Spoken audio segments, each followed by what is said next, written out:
بسم الله الرحمن الرحيم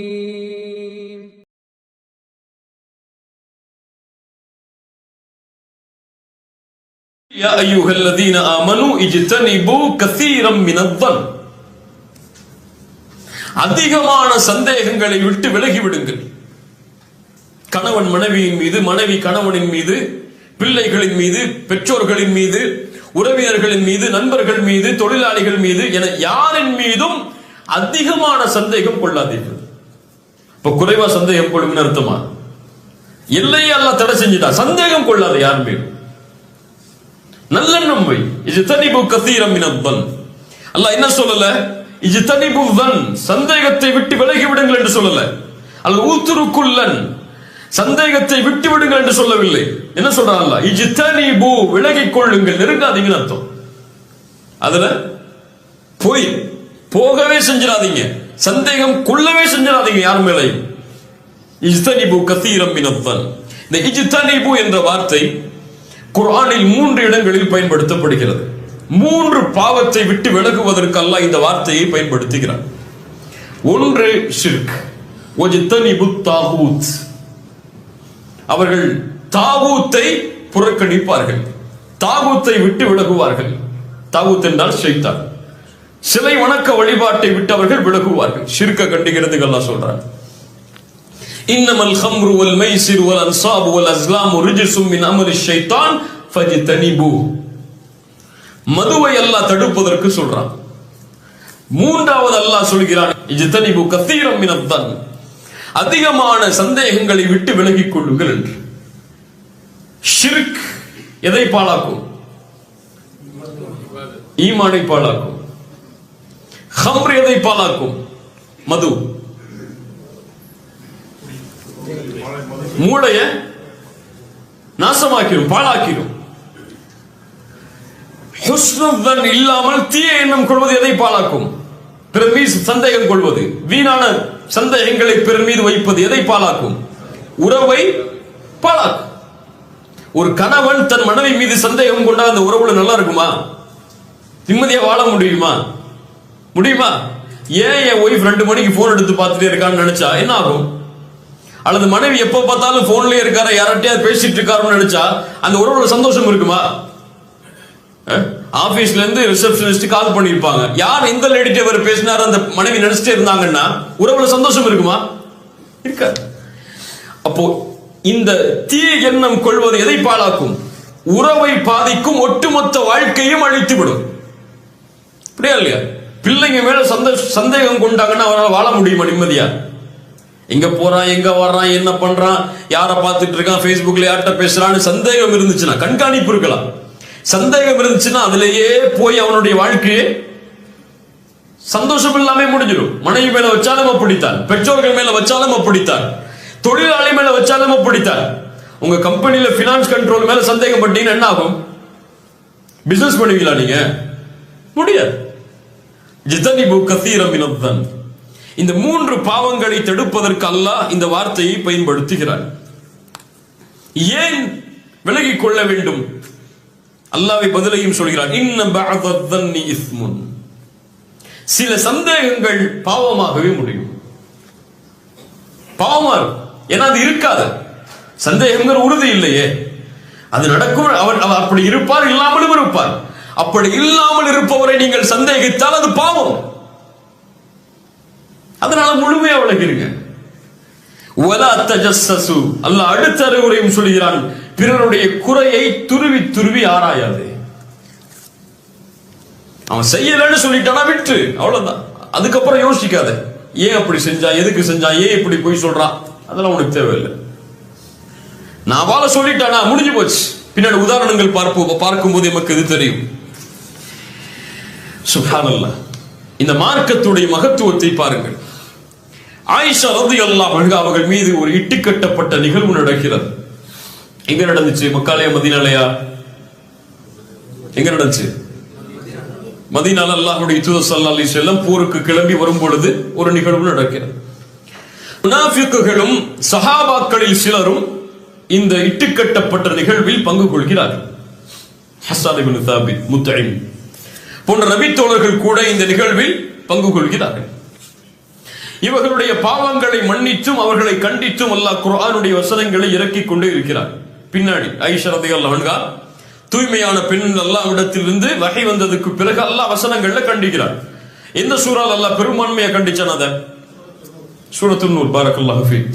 சூரத்துன் நூருடைய வசனத்தில் அல்லாஹ் என்ன சொல்றான்னு கவனிங்க. இந்த வசனத்துல லவ்லா இத் சமிஅ்துமூஹு ظنல் முஃமினூன வல் முஃமினாத்து பிஅன்ஃபுஸிஹிம் கைரா.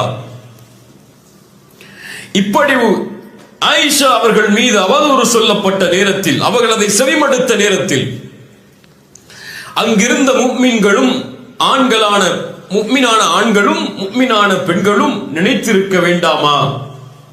பிஅன்ஃபுஸிஹிம் கைரா, தங்களுக்கும் நலவை, தங்களுக்கும் கைரை, தங்கள் மீதும் நல்லெண்ணத்தை நினைத்திருக்க வேண்டாமா அவர்கள் அதை செவிமடுத்த பொழுது?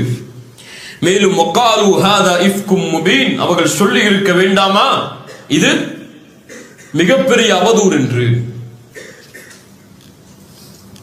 என்ன இதுல உங்களுக்கு சந்தேகம் வருது? எதுல உங்களுக்கு புரியல? எது புரியல இந்த வசனத்துல? முஃமினான ஆண்களும் பெண்களும் அந்த விஷயங்களை செவிமடுத்த பொழுது அவர்கள் தங்கள் மீதே நல்லெண்ணம் கொண்டிருக்க வேண்டாமா? என்ன அல்லாஹ் சொல்ல வர்றா? அன்ஃபுஸிஹிம் கைரா என்ன அர்த்தம்? அவங்க மூமினோட தாயா இருந்தாங்க. அன்ஃபுஸிஹிம் கைரா, தங்கள் மீதே அவர்கள் நல்லெண்ணம் கொண்டிருக்க வேண்டாமா? என்ன சொல்லியிருக்கணும் அல்லாஹ்? என்ன சொல்லியிருந்தா நீங்க தெளிவா சொல்ல என்ன ஆகியிருக்கணும்?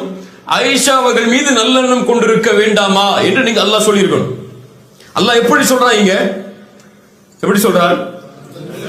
தங்கள், அதைத்தான் அல்லாஹ் சொல்ல வர்றான். ஆனா எப்படி வார்த்தை அமைக்கிறான்? தங்கள் மீது அவர்கள் நல்லெண்ணம் கொண்டிருக்க வேண்டாமா? தன்னல் முஃமினூன வல் முஃமினாத் பிஅன்ஃபுஸிஹிம் கைரா. ஏன்? முதல்ல உன்ன வச்சு பாருங்க. உலமாக்கள் சொல்கிறார்கள் இந்த வசனத்திற்கு விளக்கம் சொல்லும் போது முதல்ல உன்னை வச்சு பார். நீ எப்படி உன்னை பத்தி பேசுறத விரும்புவியா? ஒரு ஆள் விபச்சாரமே செஞ்சிட்டாருங்க, மக்கள் மத்தியில வெளிப்படையாயிடுச்சு. உடனே அவர் விபச்சாரம் செஞ்சிட்டாரு. அவருக்கு அவர் முஸ்லிம் சமூகத்திட்டே ஒதுக்கி வைக்கணும், ஜமாத்தொட்டே ஒதுக்கி வைக்கணும், எல்லாம் சரி. அவர் எதால் செய்தார் என்பதெல்லாம் வேறு. உனக்கு முன்னால் அப்படி ஒரு சூழ்நிலை வந்தால் உன்னால் அதை பாதுகாக்க முடியுமா? அதை நினைச்சு பார்த்திருக்குமா? நினைச்சு பார்த்திருக்குமா? கிடையாது. இப்ப எனக்கு ஒரு சூழ்நிலை இது போன்று வந்தால் நான் இதிலிருந்து விலகிக் கொள்வேனா? அப்படி ஒரு வேளை ஷைத்தானுக்கு கட்டுப்பட்டு அல்லாஹ் பாதுகாக்க வேண்டும். அப்படி செய்தால் இது போன்று மக்கள் என்னை பற்றி பேசுவதை நான் விரும்புவேனா? அல்லாஹ் தான் கேட்க வர்றான். சுப்ஹானல்லாஹ், என்ன வார்த்தை அமைப்பு பாருங்களேங்க. பிஅன்ஃபுஸிஹிம் கைரா, அவர்கள் தங்களுக்கு நலவை விரும்பி இருக்க வேண்டாமா? முதல்ல அவங்க தங்கள்ல இருந்து ஆரம்பிக்கட்டும். உன்னை நினைச்சு பாரு, பிறரை பற்றி பேசும்போது நீ அந்த இடத்துல இருந்தா இப்படி நடந்திருப்பியா?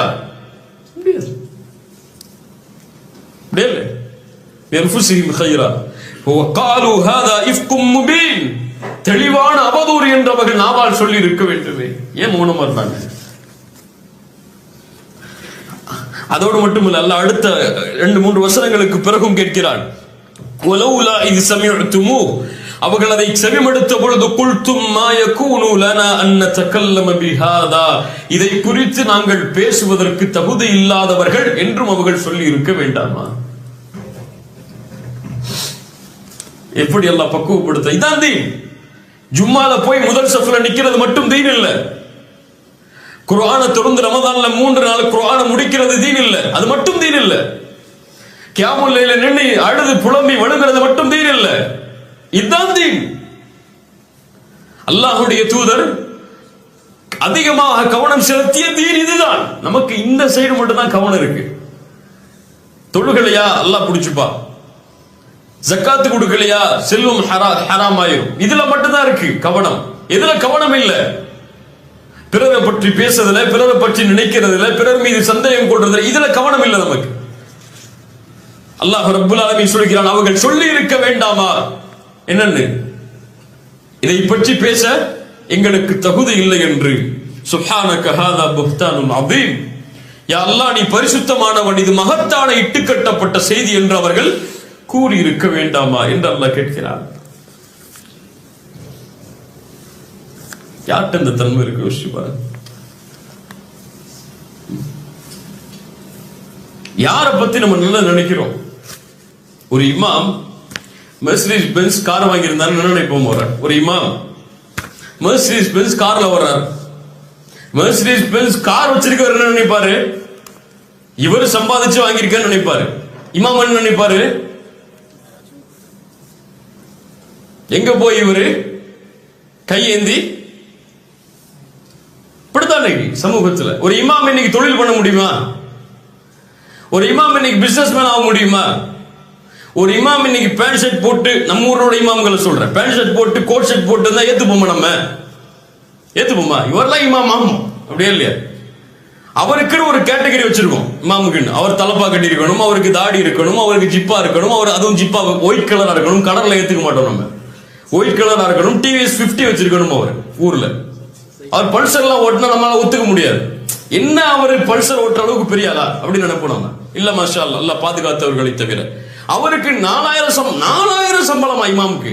இன்னைக்கு எப்படி பேச்சு ஊர்ல? எப்படி முத்தவள்ளிகள்லாம் உட்கார்ந்து பேசுவாங்க? என்ன பேசுவாங்க? 5000 சம்பளமா? உலக ஆசை வந்துடும் அதிகமா கொடுத்துட்டா.